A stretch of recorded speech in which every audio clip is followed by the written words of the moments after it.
个高雄的流行音乐中心，明年的4月要正式来启用，有袂少高雄市民拢真期待哦。伫中秋的前一暝，流行音乐中心特别来点灯庆祝着中秋节。另外，整修9个月阿里山乡的达纳伊古吊桥，昨嘛重新来启用了。游客通行入去吊桥，来探访着这个所在的好山甲好水。 用做部落的歌舞开始这场活动，阿里山乡达纳伊古吊桥重新启用。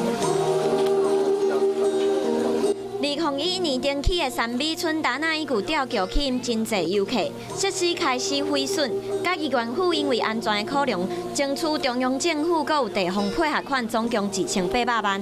9个月了后，达纳伊古吊桥阁来开通。